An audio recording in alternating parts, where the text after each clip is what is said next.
study that we're discussing today is around allyship, and specifically what happens after discrimination has happened, or microaggression occurs at work. And so it doesn't ask how do we stop bad behavior? It asks something that's actually, I think, really relevant for us coaches, because we see clients who have experienced that in our practice. Maybe you have already had clients who have experienced. I'm working with a couple of clients who have exactly the same scenario as in the study. Would you believe it?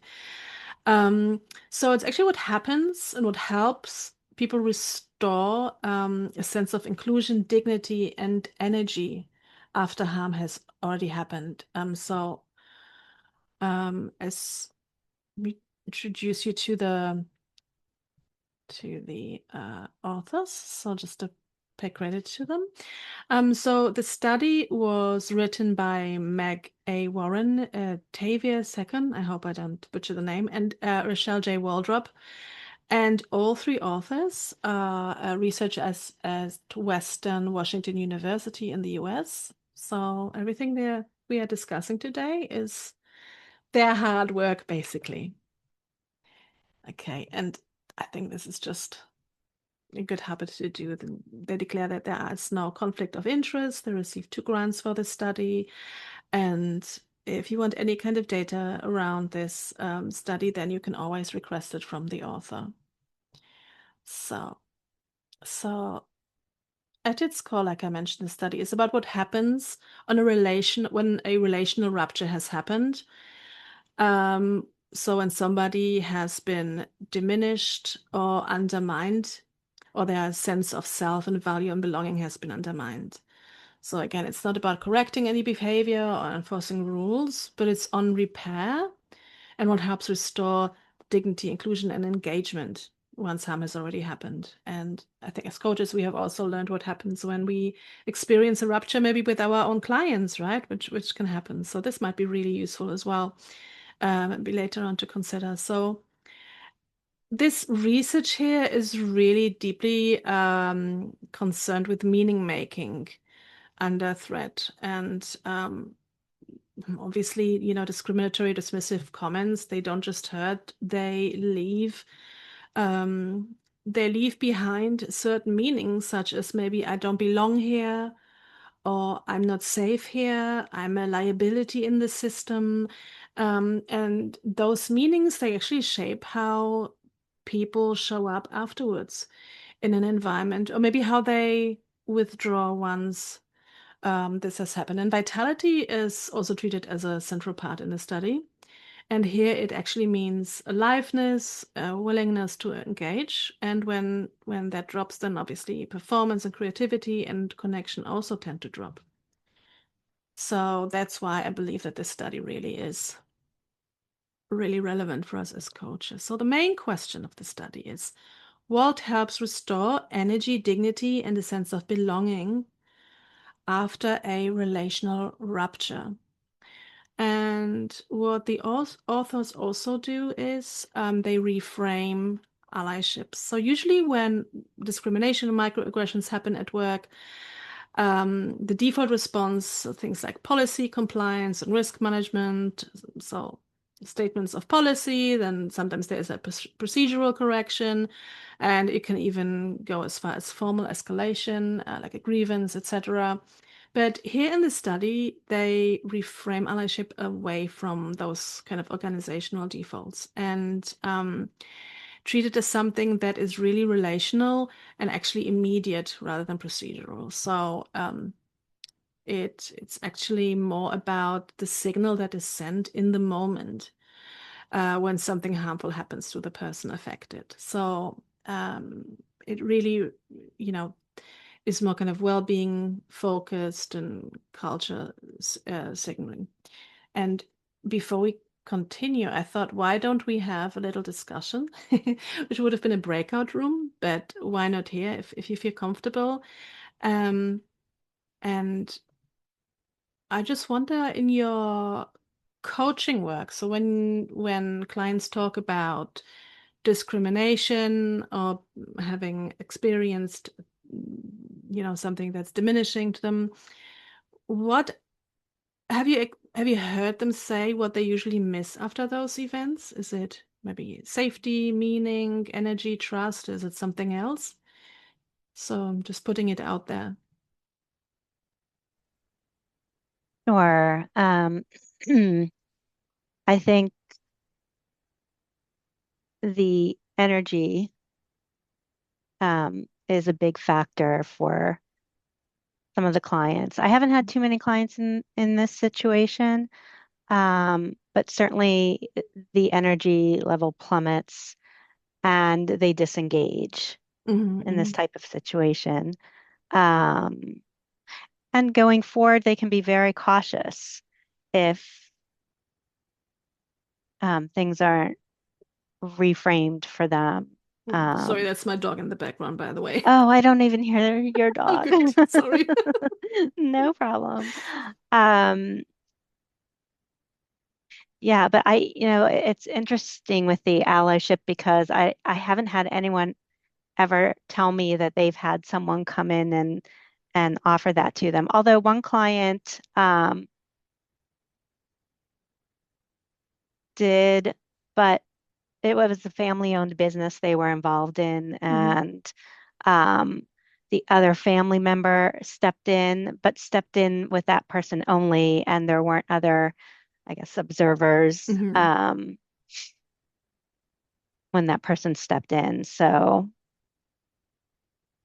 yeah, I think that's the biggest. I mean, safety, obviously. I think all of Mhm. these are relevant.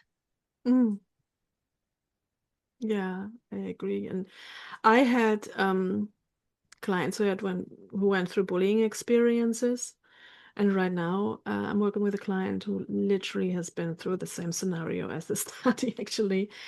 Um, and they are working through it, and it can make people really cautious. Yes. Um, Oftentimes, and this is not the only client who had this experience that I've had, kind of ask as well, like, what did they mean? Is there somebody who's competing with me, or don't they want to promote me? Am I at a disadvantage here? Am I discriminated against, or is this just a careless remark? Um, and unfortunately, I wish there was allyship in my client's environment.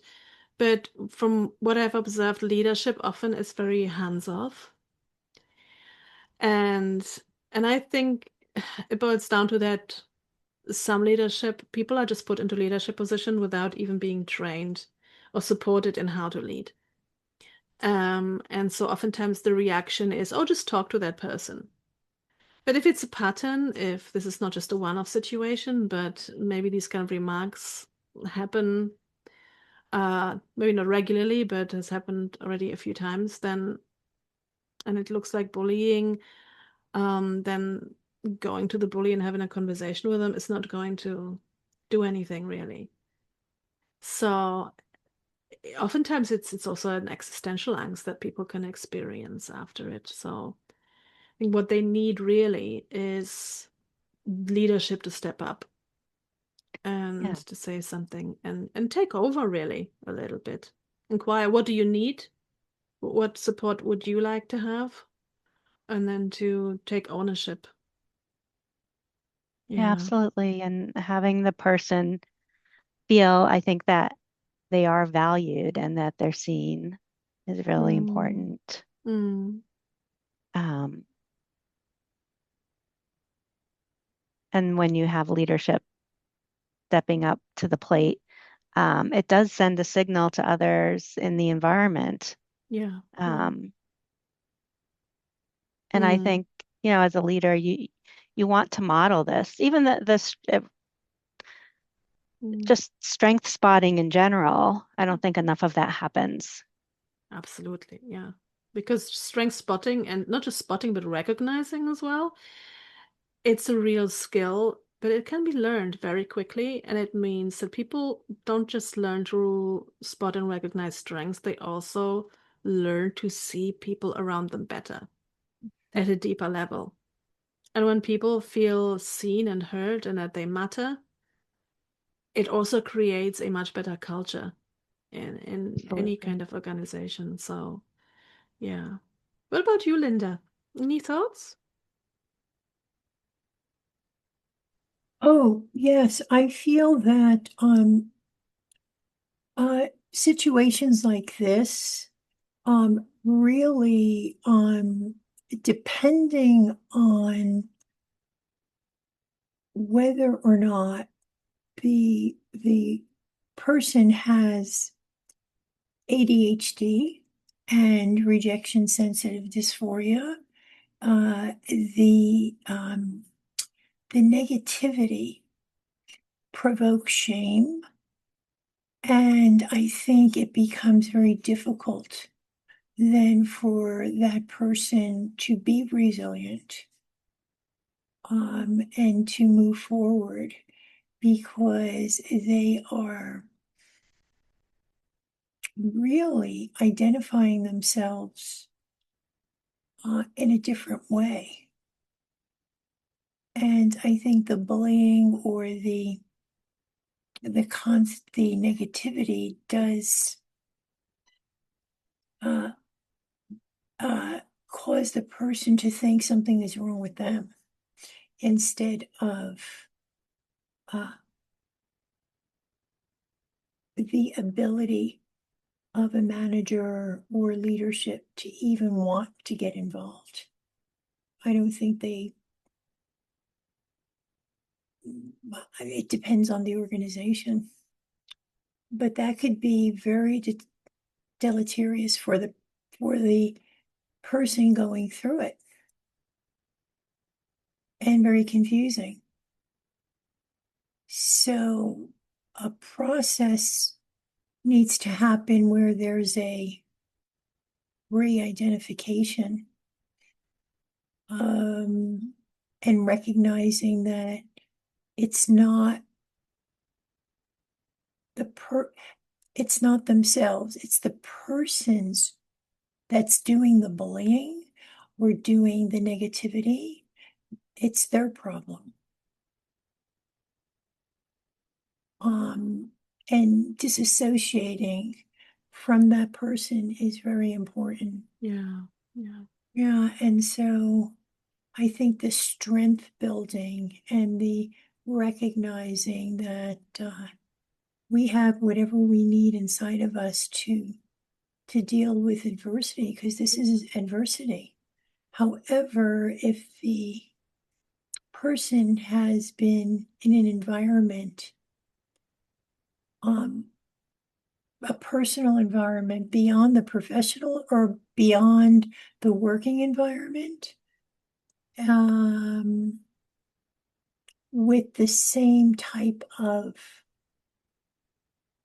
feedback, it becomes really difficult for that person to differentiate between the two. yeah. People internalize that. Yes. Mm-hmm.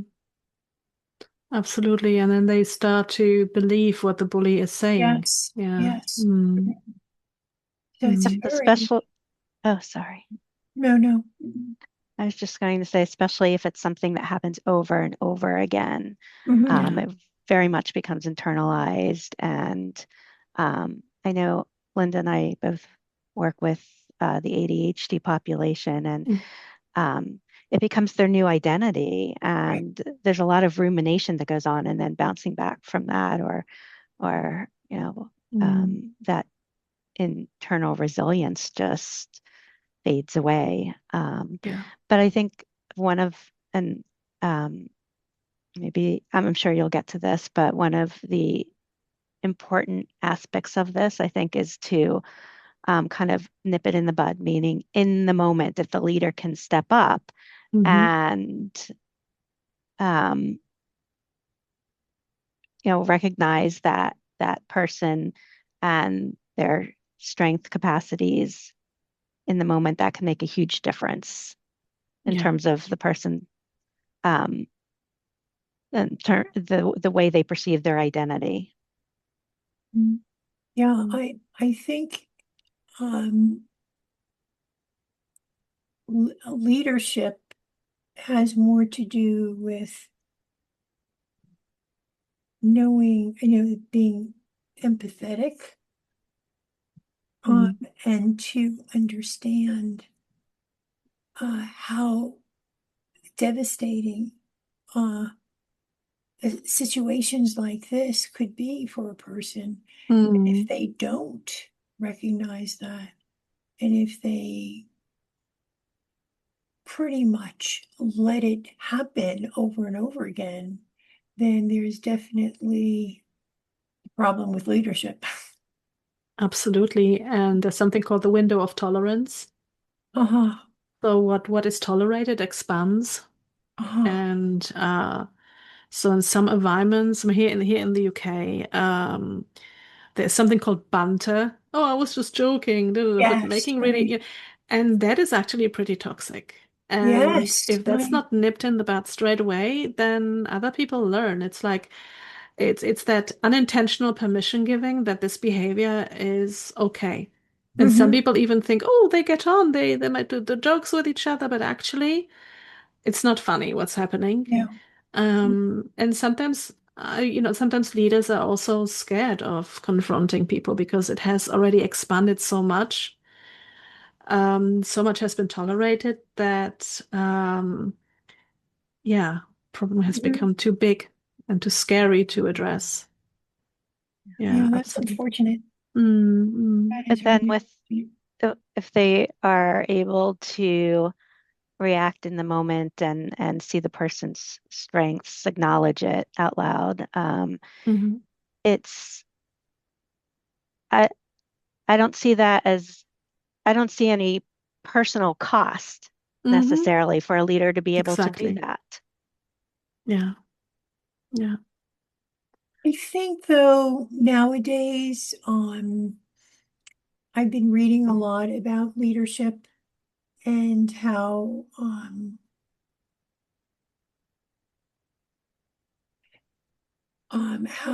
it's important for if you are a leader to step up. And Mm, if you don't step up, then um,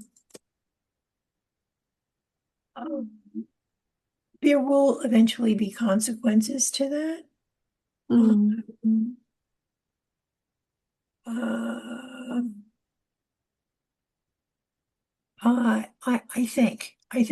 I think people are becoming more aware. It really depends mm, on, like you said, the tolerance, mm. to examine the culture, Yeah. maybe it's not a good fit for this person to stay in a culture like that. Mm. I don't think it's good Yeah. for anyone, actually. Yeah. Absolutely. And I think more and more people, like you say, they're more aware of these things Hmm. and are less willing to tolerate it. And I think a lot of people leave because Yes. fighting it on their own, if leadership is not behind them, Hmm. is actually takes a really uh, big toll on them. Okay, thank you for this discussion. I just wanted to quickly just mention again why observers matter here in this study. Because most of us are not the target, and most of us, hopefully none of us, are the person who is making diminishing remarks or discriminatory remarks. So most of us really are observers. And so the study, that's why the study actually looks at what happens on the observer level. So the participants, they become observers in the study. Okay, so let me go into the next. So this research, it includes two separate studies, and they use an experimental design. And so the researchers, they've created short, realistic workplace scenarios, and they asked people to read those scenarios. And in each version of the scenario, a leader responds differently to a discriminatory comment that has been made. And then the participants, who in the study are the observers, are randomly assigned to these different versions. And So then the researchers can then compare the responses to each other. So what's being measured here is not actually what happened in someone's real workplace, but how observers think a person would feel after each type of response. And just very quickly, how many people participated in the study, because this is really important to see whether there's any kind of statistical power here or it's just chance. So in study 1, there were all kind of just under 800 working adults who participated, and in study 2, there were slightly over 800 working adults who participated. The researchers made sure that it was gender balanced, and the median age of the participants was in the mid-30s, so it's broadly representative of the working age adult. And because of so many participants, it has really good statistical power. So it's not just a chance, but you could confidently say that this is potentially a pattern. So what was measured? So participants, they read the scenarios and then were asked to infer how the person who was affected would feel in relation to the leader. And again, just summarizing that there were two things two main experiences they looked at, and one was inclusion. So whether the person who has been diminished or discriminated against, the feeling a sense of belonging, whether they felt appreciated after their response, were able to be authentic in that environment. And the second one was vitality. So that means energy, their enthusiasm, and their sense of aliveness and engagement. And in the second study, researchers also looked at the perceived sincerity. So in other words, how genuine or authentic the leader's response was perceived. And all those were also measures were validated via psychological scales. And very quickly, so actually the study, the design, was very tightly controlled, so that the researchers could directly compare different allyship responses and see how each one perceived. So the scenarios also help to reduce social desirability and demand effect. And what that means is that participants are not being asked to justify their own behavior, but to reflect on what they observe. So the observers felt safer that way. And also importantly, the approach captures what we call culture signaling effects, and that shows how different responses are interpreted by observers. And that's crucial when we're thinking about organizational culture in particular. But like any study, really, this one also has limitations. And one is because these are hypothetical scenarios, so it's not lived workplace interactions. But I can tell you this happens quite a lot at work, unfortunately. And also the study does not track long-term longitudinal outcomes. It just looks at the immediate perception rather than what happens over time. Okay, so the scenario, very quickly, is a woman announces her pregnancy during a work meeting, and a male colleague then makes a sexist remark that implies that her career will be negatively affected. And then a senior leader responds, and the response varies across the different versions of scenario. And then, like I mentioned earlier, the participants are then asked to infer how the woman would likely feel after the leader's response. And in one condition, there is no response at all. In another, the leader states the company policy, emphasizing discrimination is not tolerated in the company. And there is a third condition as well, and the leader directly confronts the sexist remark and points out that it is inappropriate. Another condition, the leader highlights the woman's strengths focusing on her value and the capabilities that she actually brings. So the focus is on the target and her strengths. And then there's also a combined response where the leader confronts a sexist remark and also highlights the woman's strengths. And whoops, hang on, let me just go back again. So now thinking about what do you think, what kind of responses do you think leaders tend to default to when they are under pressure? Let's go with the second question there. What do you think is usually, let's say if they witness something like that?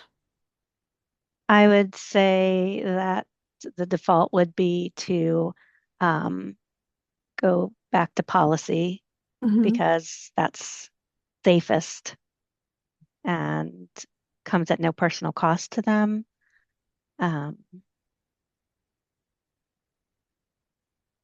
If I had to pick one, I guess that would be it.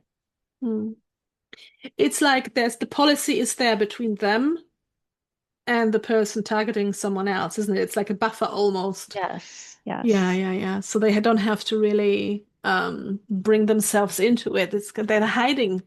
I would experience that, for example, as somebody hiding behind policy. So they're Yes. standing up to the person, but they're not really giving anything of themselves. Mm-hmm. Absolutely. Mm. And I see in clients sometimes a boss doesn't say anything or they make a joke about Mm-hmm. it. Mm-hmm. They brush it off. Yeah, they brush it off, but oftentimes people don't say anything at all. Mm-hmm. It's just awkward, people, sometimes these remarks happen in meetings, and then people just look around awkwardly and yeah, it's almost like kind of shrugged away. So, oh yeah, it's that person, that this is just how they are. I wonder how much of this relates to the social intelligence of a leader. Mm.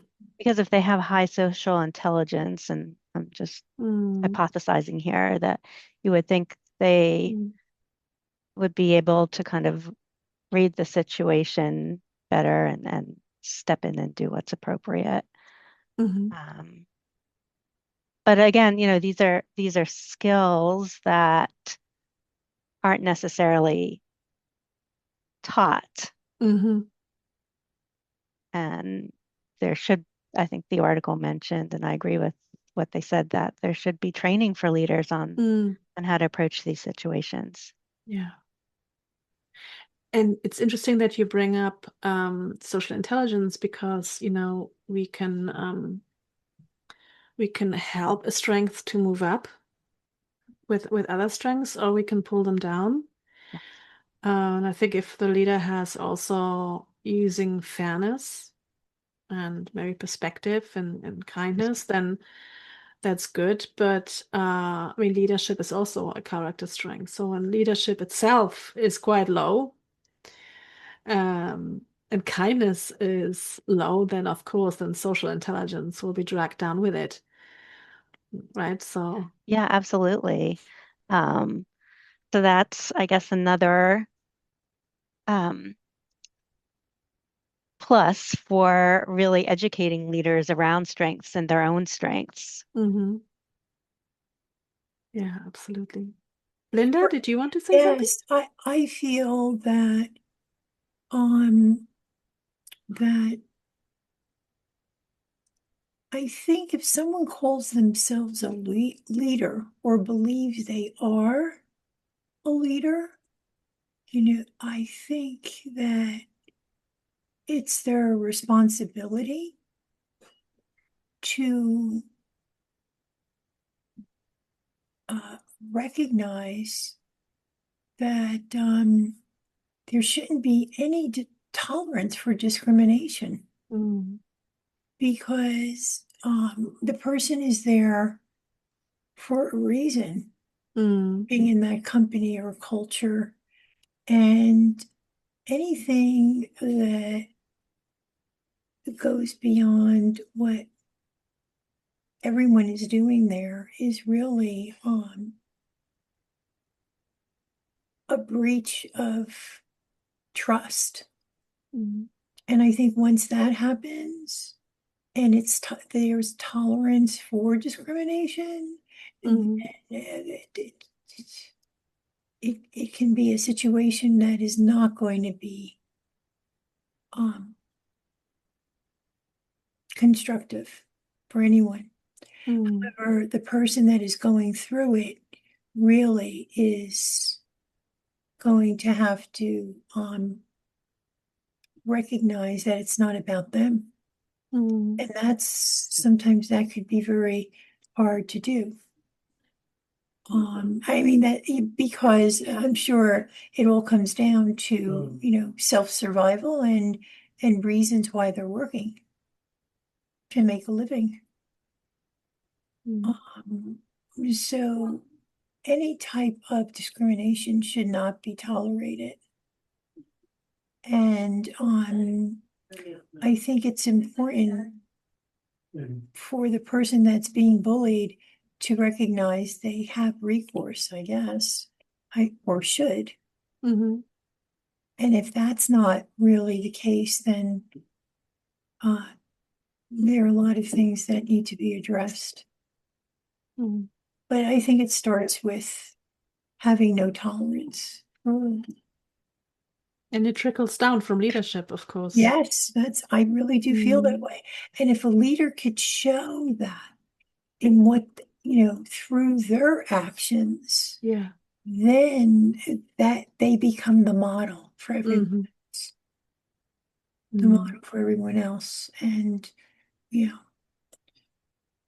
so, yes, I mean, but it depends on the circumstances and the type of business and all of that. There's a lot that goes into this. Mhm. However, there should be, leadership has to provide those guidelines by Yeah. living it in their everyday actions. And I think that's true. The training needs to be with the leaders Mhm. foremost. Mhm. And I have heard from clients where the company was encouraging the whole team plus leadership to get coached. And some leaders declined. They said they don't need it. So it really depends on their character, their personality. And I was just thinking, Linda, as you were talking there, I remembered reading the psychopath test by John Ronson. I don't know whether you've read it, where some companies actually hire antisocial characters. Frightening. Oof. Yeah, yeah, yeah, yes. But I mean, that goes into a whole different topic. But that is scary that actually Yes. some companies want to have Mhm. leaders like that, right? Mm, Yeah, it is right. It's not humane. mm, And that's really frightening. mm, Mhm. I'm And I guess sorry. Oh, go yeah, ahead, Linda. no, I think that's why there's uh, people want to get back at leadership when that happens. mm, mm. Yeah. Martha, I'm sorry, I'm not sure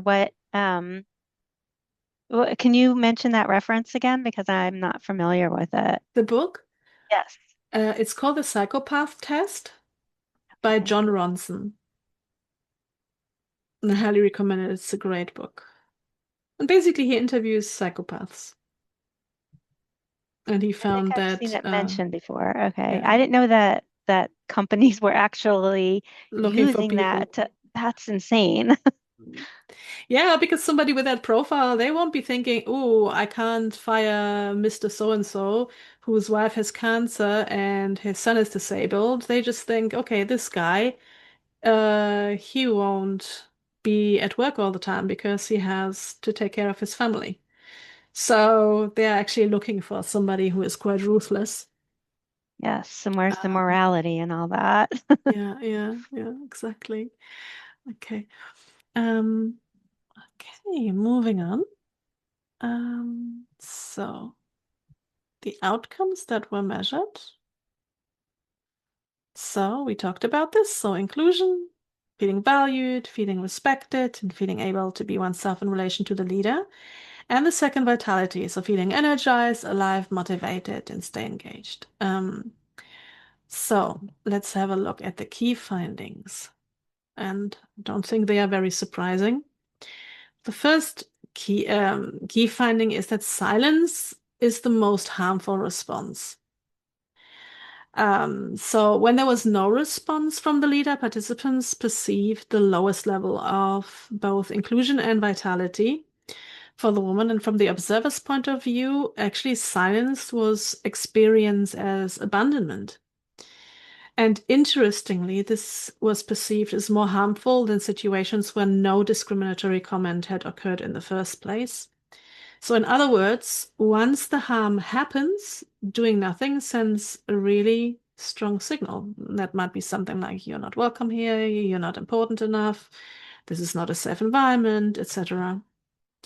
And the second key finding is that action helps, but not equally. So both policy statements and confrontation were better than silence, but neither was the most reparative response. Now, the most effective intervention in this study involves actually highlighting the target's strength. And that means when the leader highlighted the woman's strengths, either on its own or combined with a confrontation, observers perceived the highest level of inclusion and vitality. And importantly, highlighting strengths on its own was actually just as effective as combining it with confrontation. But it really shows that the strongest effect was actually mentioning the woman's strengths. And so why does highlighting strengths actually work? Well, one way to understand it is to look at what the discriminatory comment does at a level of meaning. And the comment frames the person's identity as a liability, right? So something that makes them maybe less capable, less valuable, or even risky to the company. And strength highlighting actually does the opposite because it reframes that exactly the same identity as a resource, as something that brings value, perspective, and capability. So what is being repaired is actually not that behavior of the person, but the meaning. And so that shifts meaning into what supports restoration of inclusion and vitality. And I have another little question. And so in your own coaching sessions, how often do clients stay depleted because meaning of what happened was never repaired? If you have worked with clients who had that experience. And if not, I mean, what would you say on a hypothetical level? Yeah, so Go I ahead. would, oh, I'm sorry. Go ahead, Yes, yes, Linda. Mary. No, no, no. You please start. Um, well, especially with ADHD clients, it could be anyone, honestly, but that negativity bias is so strong. Um, and when there's no repair, I think it really stays with them. And that's why coaching, for example, can be really supportive because you're supporting them to reframe that identity. But the energy level, you know, what I've witnessed with clients is that it's quite low after something like this. And I think though, as what I've experienced with my clients is they leave. Um, some of them in the past have stayed on way too long at an organization where they were subject to this type of behavior. Um, and it's really a lot of work on their part to reframe their identity and to reshape themselves and feel that vitality and energy again.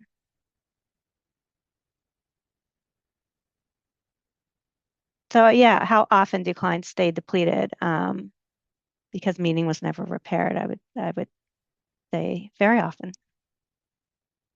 We before we started this presentation, we talked about trauma beforehand. It is a form of trauma if it's not repaired, right? Because something about their identity has been taken away, or the way they perceive the world and how safe the world feels to them if nobody steps up. So because trauma really is not about what happened necessarily, but it's also who was there when it happened, right? Who witnessed Yes. and who was able to support you there? Who, right, did you feel safe? Was there a repair? That's really what matters.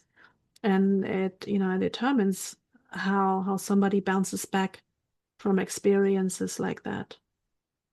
And creating Mm. that just is a plug, I guess, for really creating that safe space, how important that is. Mm. Absolutely. Yeah. And not just, I,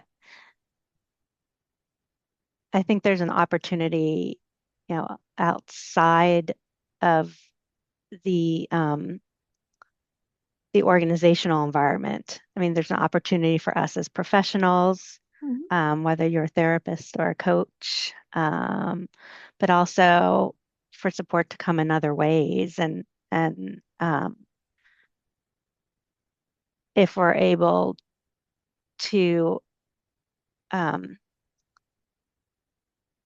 if we can evoke that kind of awareness with the client in terms of the support systems they have, that can be really beneficial. Mhm. Yeah, absolutely. Yeah. Linda, any thoughts? Yeah, I think that um,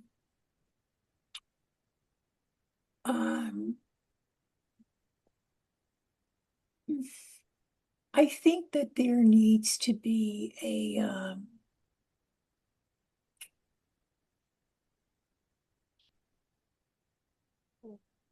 relearning on how people communicate with another person. And I think that that is a problem. You don't really know what is behind someone making a discriminatory uh, uh, motion towards another person. Mm. It seems like the person that's saying it is being feels inadequate in some way. You don't know what's happening with them, so it becomes more of a behavioral. These are all behavioral things that uh, really need to be addressed, and I think that's where um, education comes into play. Mm. And I think it starts with leadership. And Yeah. like Mira said, not many in the article, not many leaders felt that they needed that type of training. Mm. And so it's like a mismatch. Uh, because you're a leadership, you feel that you can, or somewhat evidently a person, the person that's being derogatory, um, also has some underlying issues to do that to another human being, in my opinion. So it's not so much the person that is the subject of discrimination, it's more of the person that actually is being is acting as if um, they're superior to the Mhm. other person. So there's a lot going on there. And so if someone is then a victim of that, they're that all needs to also be addressed. Yeah. Because you're going to find people that are going to discriminate all over the world. So what do you do then? It's that inner strength that needs to be developed and a process of going through that so that whenever someone says something that's derogatory, you know who you are and what your values are. So, because if we look externally to what people say to us, people are always saying things because they want to feel superior. But that psychologically is not to be on par or to be a peer to peer. All of that should not come into play. And yet it does. And so it could be a result of what's being fed to the company, the social climate within that country, how people react to other people. It's so much more complicated than the individual who is the victim of the discrimination. And that is really the message that, there needs to be a training of the individual, no matter what is said to them, that they are worthwhile, that they have strengths, that they have their own set of values and integrity. And it's really not only leadership to stand up to that person, the individual needs to also say to the other person that is not acceptable. And the observers, whoever is witnessing Yes, that. and the observers, that's right. Yeah. The observers. We all need to, we all live in a community. We're all very social. We need that. And so it could, everyone then, if that is going on, then everyone needs to examine the reason for that. Yeah, absolutely. And as the saying goes, people hate themselves on others. I think sometimes it really fits, doesn't it? That people kind of project what is happening inside them onto someone else. Yes. And that's very true. Yes. Oftentimes it's somebody who is othered or experienced as othered or othered. So thank you for that discussion. Okay, so oops, went a bit too far. So how does this effect operate? Well, the researchers identified a very clear pathway of how this operates. And so that means that highlighting strengths leads to higher perceived sincerity. So highlighting strengths leads to higher perceived sincerity of the leader's response. And that perceived sincerity then, it increases inclusion. And that increased inclusion then leads to higher vitality. So this is the pathway. So it's not just about surface positivity, like being nice to the target, or saying something nice in the moment, but actually sincerity is the key mechanism here.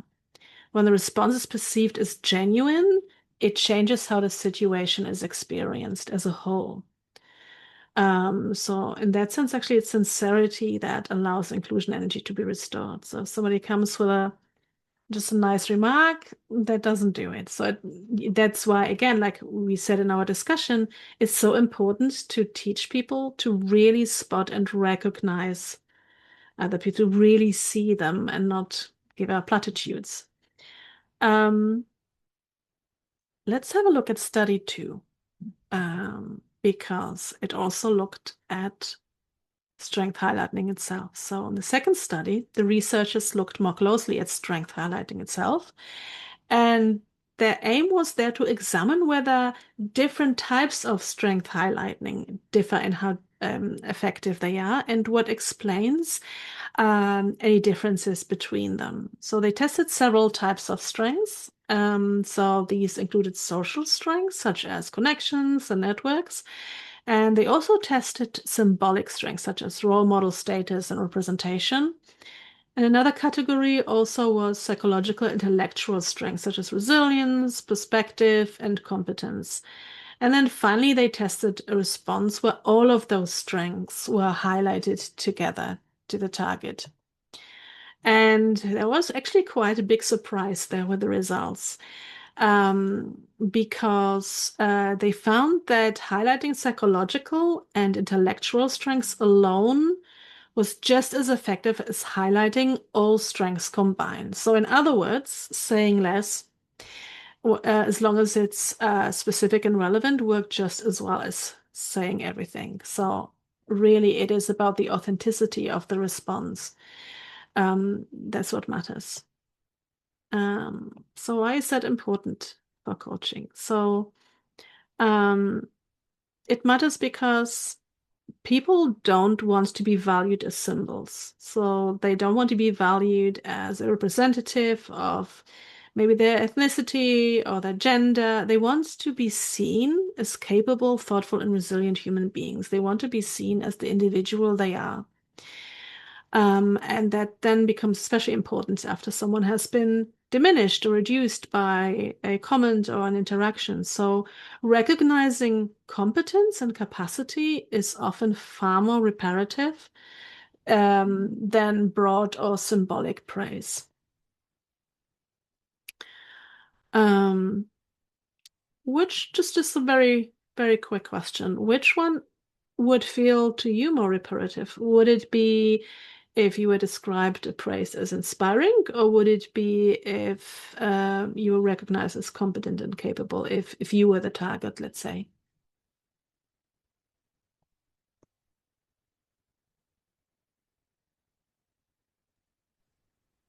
I was going to let you go first because I always tend to jump in.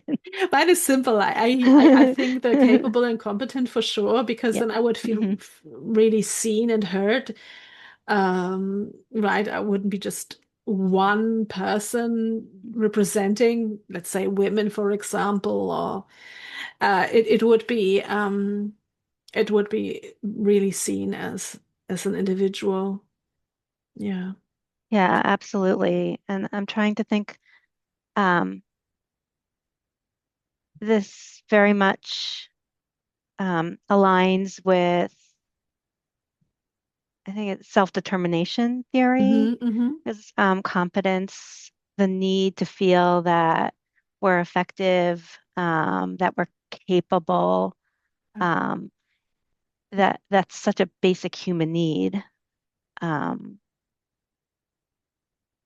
Mm. and also, um, yeah, that the two C's there, competent and capable, I think are highly relevant here.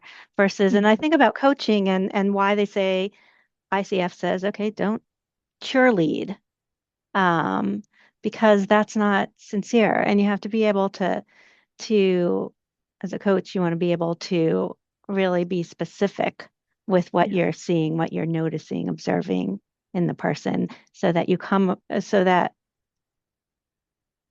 they they trust you and there's that sincerity. Um, and the coaching also just allows, um, because it's so person-centered, and it gives the client the opportunity to come up with their own solutions Mm. and really puts on center stage the client's thinking. Yeah. um, they start to see themselves then as competent and capable, and that's so important. Yeah. All their strengths come out that way. Yes, yes. Right. So I think it's important then not to because maybe for some inexperienced coaches it might be so easy to say something that is just generalized praise. Oh no, you're not like this. Rather than, allowing the client to see their own strengths happening right there in the coaching sessions coming out, but also the coach observing what they are seeing right now in terms of strength, right? So when we are Yes. we're bringing up what comes in the moment, or what the coach is observing in the client right now. So yeah. Do you know, I think that is the whole intention of masterful coaching is for the client to tap into who they are. And it's not only the what or the how. And sometimes and so each one of us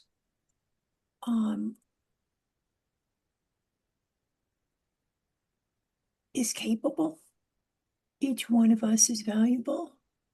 And it's remembering those things that are important.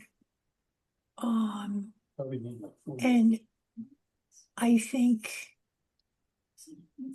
capable and competence is something that we all want to feel.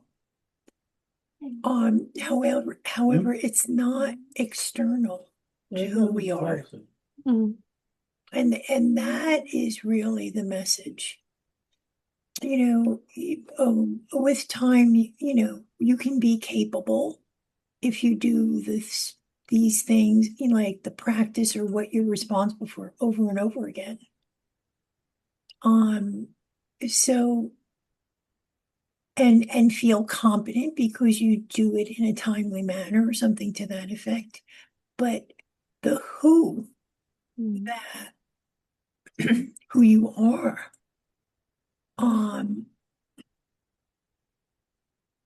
really overrides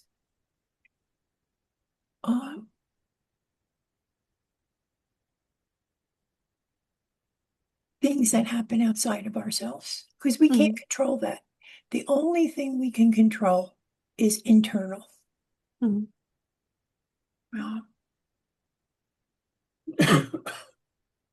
don't know. I hope I am bringing something that is. I like to emphasize in coaching because we're all human. We're all going to make mistakes. We're all going to maybe submit something that's late or not well done or blah blah.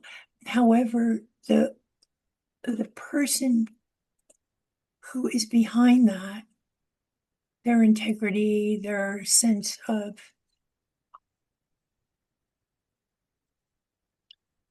their inner strengths, needs to be really established. And for someone else to say, oh, you're strong in this area or that area, that may be, but it's through the lens of the other person, not the lens of the individual.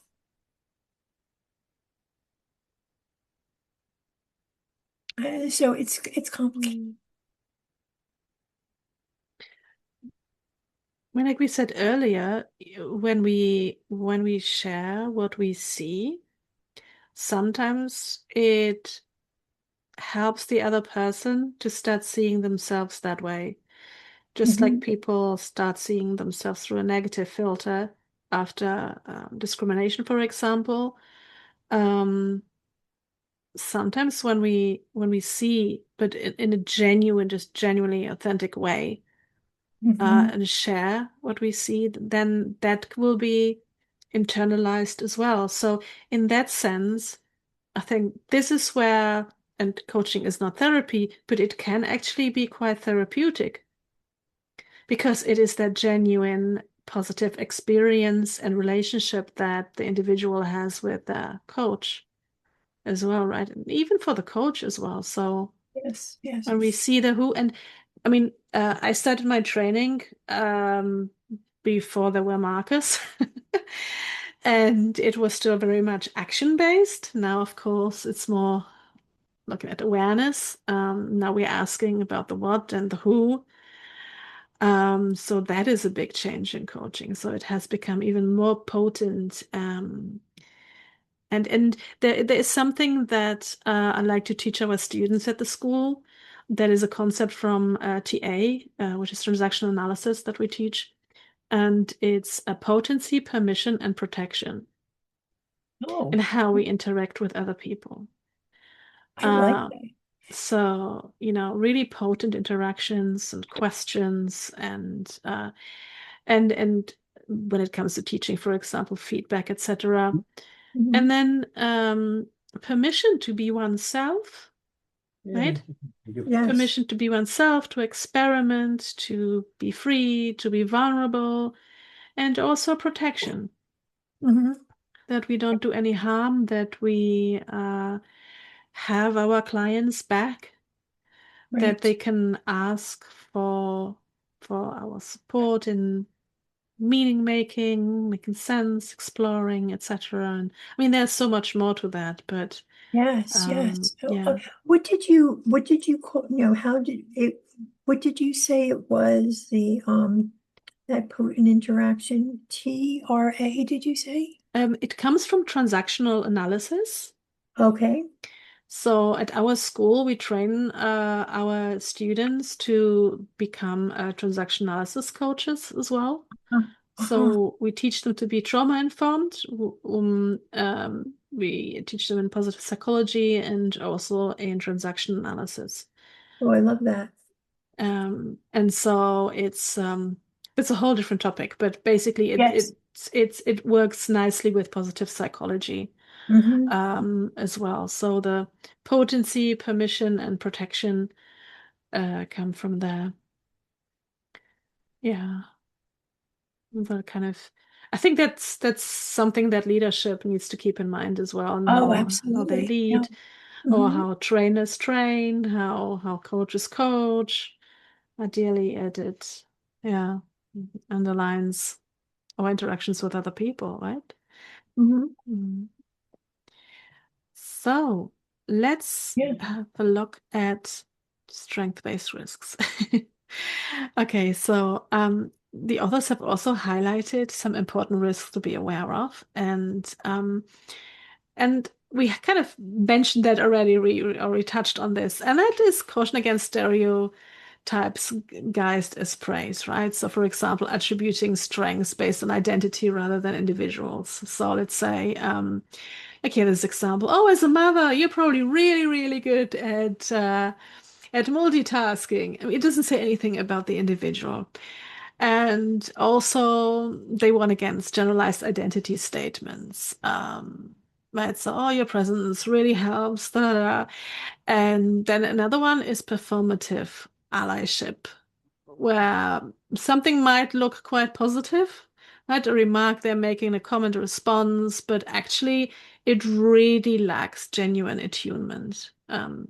So what matters here again is really the precision in how the individual is seen, and also individuation, really seeing the individual. So nothing new. We've we've seen that already. So the individual really matters. And then there's also, so the study, what it doesn't claim is that policy. They don't say that accountability can be replaced by strengths, or that confrontation is unnecessary, and it doesn't say that policy enforcement is ineffective. But what it does say that it suggests that strengths highlighting actually really complements all those three. So it doesn't replace any of those, but it complements it nicely, because the emphasis, if something happens, often is on the perpetrator, but actually the repair is important, how the target feels afterwards and how supported they are. And then, of course, like any good study, it opens up questions about the future, because we don't know how things might look like. without any prior transgressions. So what happens? And we discussed this as well already, right? How would this intervention look like if leaders learned to spot and highlight and recognize strengths in others?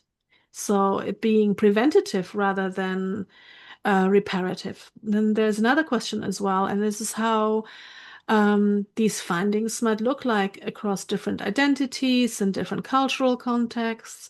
Is it same in every culture? Like, character strengths, there's been a lot of research into that. Um, and then also, what happens when vitality is restored, but actually the wider system still remains unsafe or unchanged? What happens then, right? If at a systemic level, nothing is being done. And coming to the end, this is the last reflection.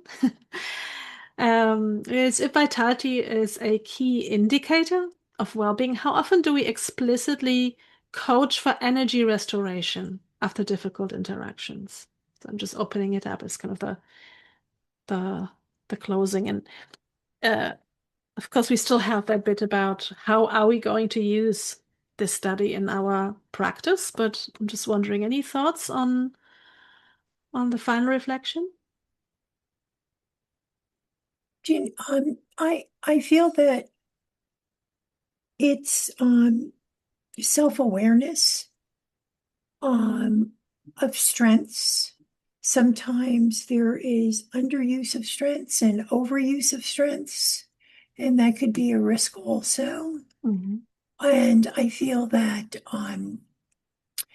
it really is situational when strengths are to your advantage or disadvantage, especially in clients with ADHD, if they're hyper focused on something that is not leading them anywhere or serving them, yet they could hyper focus on getting maybe a certain report out within like 24 hours or something to that effect. So it becomes situational. Mm-hmm. And if there is no systemic change in an environment where a person cannot feel secure or feel safe, then it's an environment that um, will not serve or benefit the person. Mm-hmm. So, but there are so many other things that come into play.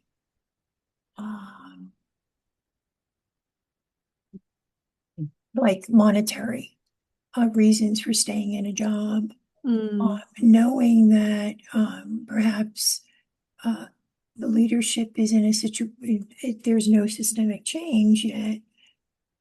What do you need to do in order to survive in an environment like that? Becomes a next Yeah.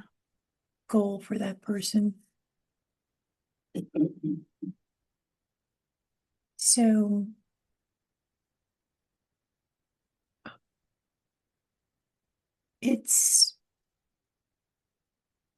I just want to reiterate that if a person is dependent on external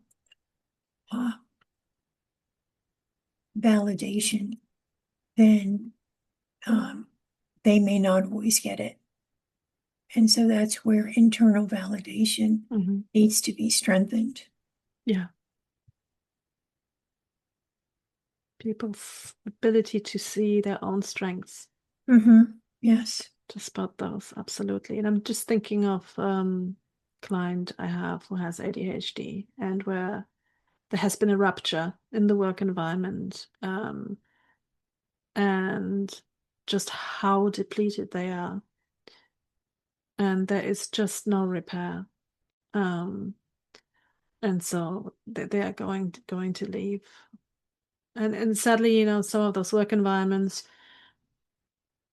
they like to say that they are supportive of people with ADHD, for example, and people with autism, but sometimes it's just a tick box exercise. And when the individual notices that, because first people feel safe. Oh, this is a company who really values diversity, etc. But when they realize, uh-oh, this is just a tick box, they actually don't do anything about it, then it's like one rupture after rupture after rupture. It really snowballs. And so then us as coaches reminding people of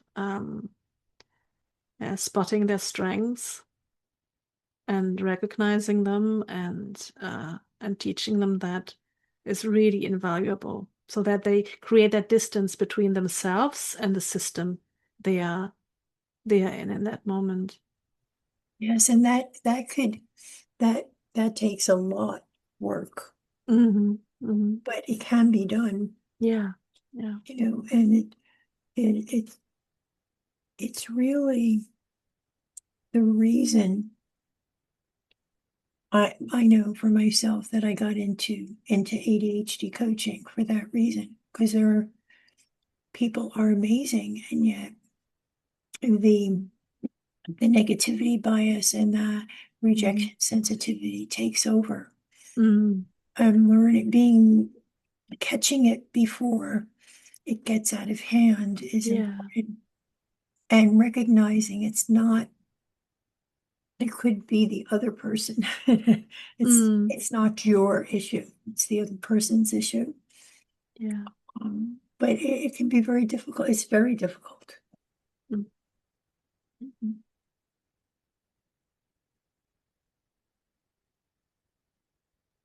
I just wanted to mention a resource for anyone, for any of us or anyone listening. There's a book I read by Samantha Boardman, and it's about everyday vitality. And I think that vitality piece is such a key component. I always think of it, and I use this metaphor all the time, but putting on your oxygen mask first, that we have to have the energy and vitality first so that we can be there for others. And I know with the coaching, we often talk about how full is your tank? So many clients come in with their gas tank completely empty or near empty. And so that question of coaching for energy restoration becomes so important. And even, I don't know how much your listeners know about ADHD, but it's very much centers around interests. That's what vitalizes us. That's what gives us our dopamine hits. So just thinking about ways to impart more of that dopamine in a way that moves us forward is a big part of our coaching. So when we're facing something really difficult, whether it's an interaction or a task, and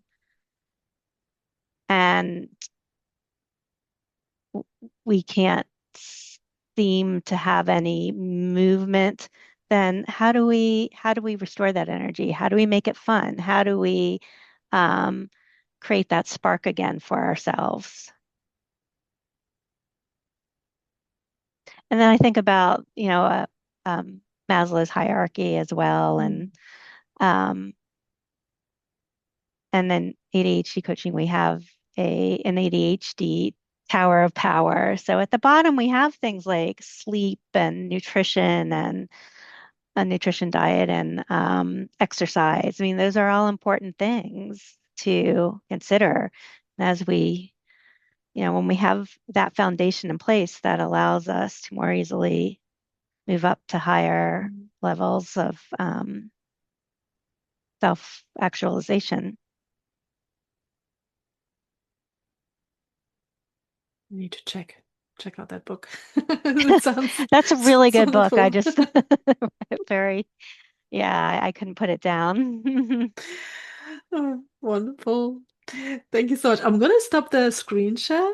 It's just maybe 5 minutes just discussing on how we can use this going forward, the study Mhm. for our clients, for ourselves, and of course, wider society, because I think whenever we do something positive, especially, um, I always like to say, that paddle that creates those ripples. So there's one little change, one little piece, a nugget of knowledge, something that we share, and then hopefully there will be this positive ripple effect that first touches people closest to us, and then touches people to them, and then in wider society. So I'm wondering, um, how would you like to use what you have learned through this study in your practice? I think for me personally, it just reinforces using, excuse me, that strength-based lens, Mhm. um, and really um, evoking that self-awareness in the client as to who they are as a person, that they're capable, resourceful, and whole, and Mhm. allowing them to see that themselves through the questions we ask, through um, how we listen to them, how we are present with them. Um, so yeah, I think that, I mean, it's something I continue to work on because I'm far from um, an expert in any of this, but with that strength lens, I think people often come to us and don't see themselves from that perspective. The other point Mhm. I would say that I'm finding to be more and more important is resilience. Yeah. Um, and that ability to um, not just bounce back necessarily, but to move forward. And Mhm. especially, if when circumstances are really difficult and you have to create, I call it a new normal for yourself. It's that positive adaptation, creating, it might be a reframing or of your identity, and just building that self-awareness of yourself as someone capable and competent and someone who has autonomy and someone um, um, who who I don't know what I was going to say, but basically being able to internalize all this. Yeah. What would always make me smile is when a client says, uh, Martha, you know what? I think I finally see myself the way you always saw me. Oh, I This love always makes that. me smile That is because lovely. That is lovely. right, because we hold that for them. Sometimes they don't believe things about themselves yet, especially, things like strengths. And then through the work that they are doing with us or by themselves, and um they realize that, yeah, this is them, that we have seen their real self. It was just hidden behind all of those other things that they have internalized that are not serving them anymore. And I think the study also reminds me to pay more attention to the aliveness in a client, really, and how depleted they are, and kind of the energy restoration, really. Because sometimes clients, no matter how depleted they are, they want to push on, Yes. they want to push forward, but actually, and maybe it's time to slow down and to recharge the battery, so to speak, first. Um, And it really depends on what kind of, in TA we call it drivers, so what kind of compulsive behaviors a client might have. Some have a try hard where they don't give up no matter what, and that might have served them very well, but potentially it could be a burnout. Um, so to really look out, especially when they had an experience like that, how they restore their energy, but also their agency again. Mm. Yeah, I keep on thinking. I've heard this so many times, and I think life happens not to us, but for us. Mhm. And from moment to moment, we are growing and evolving, even though in our minds, or if something unexpected happens, it may take a while. However, with time, it's that self-survival and Mhm. saying, okay, I have to move away from that and towards something else. And I think that's where the coaching comes in, Mhm. to emphasize, okay, that's reality. We have to accept what happens or happened. And from this point on, who do you want to be? And and with your strengths and with your self-awareness of maybe is some sort of executive function delay. What, how,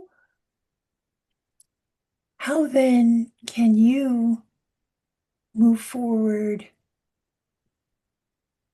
with your unique brain, with your uniqueness, because we all are unique. And I Yeah. think these are all good examples of the value of being heard and recognizing that everything that we experience in life are data points and not really a reflection of our ability or our competence or our worthwhileness. And so, you know, Mm. and everyone gets there. I love the data points. That's what I was thinking. Yay, data points. And Data also how point. you interpret the data points, though. I mean, that's Yeah. really important too. But it gives you feedback, right? So Mm. that's part of the whole self-awareness piece, and you take that feedback, those data points, Yeah. and it tells you what direction you're moving in. Right, So are you moving in the right direction, or are those limiting beliefs holding you back? Mhm. right, Mhm. right. And recognizing those are all cognitive distortions that your mind is playing tricks on you and trying to get you to be safe, supposedly safe. And it goes against our human nature or our Maslow's law of once you have your basic needs met, where do you go from here? Mhm. And that's a higher purpose and meaning in life. So, and yeah, and we're not different. No one is different from another. No one is better than the other. We're Yeah. all evolving in that direction. Mhm. This is a really nice way of closing this journal club, today's journal Oh, club. I was mhm. going to ask Mhm. you whether you feel inspired to maybe create some kind of, message or a newsletter to people, but I just want to leave it at here because this is such a nice way of ending it. Yes. Oh, Yes. Well, it was lovely meeting you, Martha. And of course, I know Mira for a long time, and I admire her perspectives in life. So yeah, this was very nice to attend. So thank you. thank you so much for joining and being here. And I hope you come again Yes. to future journal clubs, and maybe you have a study that you want to introduce that you have read or would Yes, like to explore. That would be fantastic. it would be. Thank you for that. Yeah, Thank you thank for you. that And thank you invitation. both. This was a this was a very inspiring discussion, and I love to be able to kind of, reflect out loud with and hear different perspectives. So I this was very enriching. So thank you very much. Yes. Thank you for being here. Okay, dokes. So, as we are coming to the close of this, I just wanted to say thank you to you for joining and listening or watching. And I also want to extend my thank you to the researchers of the study, because without them, we wouldn't have this wonderful discussion. So thank you so much for all your work. Yeah, if this discussion has sparked your curiosity and you would like to continue exploring coaching science in a collaborative way, then please check out Insights Lab on Optimal Life HQ. It would be great if you could join us. And maybe you are a researcher and you want to bring in your own studies, or maybe you know a great study that you would like to discuss. And yeah, we would genuinely love to hear from you. If you feel inspired and called to create some social media around this, or write a blog or newsletter or an article, please feel free to share it with us. We would also be curious how you would like to use this with your clients, one-on-one, the knowledge that you have gained now. Maybe you work with organizations and you would like to introduce what you have learned from this study to the organization you are working for or with. Or if you have a podcast and you want to talk about it, please share it with us. We would love to hear about it. And yes, we would again like to extend our invite to you if you want to join Insights Lab. Go to Optimal Life HQ and check it out. And yeah, I hope we will see you here. And if not, that you will join us for the next installment of Insights Lab. Until next time.